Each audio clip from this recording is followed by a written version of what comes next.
Everyone అందరికీ రథ సప్తమి శుభాకాంక్షలు. అందరికీ అయితే ఫస్ట్ టైం నేను రథం తయారు చేస్తున్నా.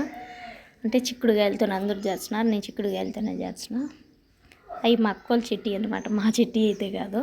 ఎక్కువ గింజి ముదురున్నది కాబట్టి ఎక్కువ నిలబట్టుండి అట్ట ఇట్ట తుసిపోతుంది.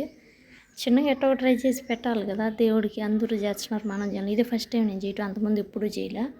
మామూలుగా గుడి టెంకాయ కొట్టుకుంటాను, ఈ ఒక సూరు చేద్దామని చేసిన. ఇంతకుముందు పూలతో వేసినాను అనమాట రథము. జిల్లేడు పూలు అంటే కొత్తగా మనకు దొరికే పూలన్నీ తీసి పూలతో రథం మారుతో పెట్టినాను. ఈ దెబ్బ అయితే చిక్కుడుగాయలతో చేయాలని తొనిగిపోతుంది అనమాట. ఎట్ట బుద్ధి పెడితే అట్ట బరువు ఎక్కువైంది వల్ల. కానీ అట్ట తునిపినా కూడా పెడితే ఆ గోపురం మారుతో పెట్టేప్పుడు బాగా కష్టం అనిపించింది. ఎట్ట పెట్టాలి అర్థం కావటం, పెట్టిన గుద్దు పడిపోతుంది. కానీ చిన్న పుల్లలు ఇంచి దానికి అట్ట పెట్టినాను. భలే వచ్చింది. అయితే మళ్ళీ అస్సలు తొనకలేదు, ఎంత బాగా వచ్చిందంటే అంత బాగున్నది. నేను ఫుల్గా ఈ వీడియో చూస్తే మీకు అర్థమవుతుంది ఎట్ట పెట్టినానని, ఎంత బాగున్నది. ఇప్పుడైతే ప్రసాదం తయారు చేసిన. ఇప్పుడు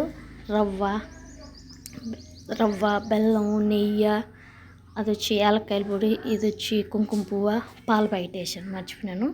1 కప్పు రవ్వ వేసి నెయ్యి వేసి కొంచెం వేయించి, కొంచెం పాలు 2 కప్పులు పాలు 2 కప్పులు ఇది వేసిన నీళ్ళు వేసి కలబెట్టేసిన. తర్వాత 1 కప్పు బెల్లము 1 కప్పు నీళ్ళు వేసి పాకం బట్టి దీంట్లో పోసేసి అంత కలబెట్టి కొంచెం ఇది ఏం చూడలేదంటే మీరు కొంచెం కుంకుమ పువ్వు యాలక్కాయల పొడి వేసేది మిస్ అయిపోయింది. అది చేసి కొంచెం కలిపెట్టి పక్కన పెట్టేశాను. కొంచెం చల్లారుతుంది కదా, చల్లారితే దేవుడికి ప్రసాదం పెట్టుకునే ఈజీగా ఉంటుంది. అందులోపల రథం కాడికి మొత్తం రథం చేసిన ప్లేట్ దేవుడి ఇంట్లో పెట్టుకొని పసుపు కుంకుమ ఇత్తల ప్లేట్లో పెట్టిన రథానికి పసుపు కుంకుమ పెట్టేసుకొని, ఇప్పుడైతే పూలు నా దగ్గర ఉండేది మట్టుకి బంతి పూలే కాబట్టి తీసి ఆ బంతి పూలన్నీ చుట్టూరు వేసి పెట్టేశాను. కింద అయితే చిక్కుడాకులు 3 ఆకులు బెరకచ్చి కడిగి నీట్గా ఆ ఆకుల్లోనే ప్రసాదం పెట్టినాను. ఇప్పుడు చేసిన రవ్వతో చేసినతోనే పెట్టినాను. అంటే ఈ సంవత్సరం మామూలుగా బెల్లపన్నం చేస్తాను, ఈ సంవత్సరం రవ్వతో చేసిన. యూట్యూబ్లో చూసిన వీడియోనే ఇది అనమాట.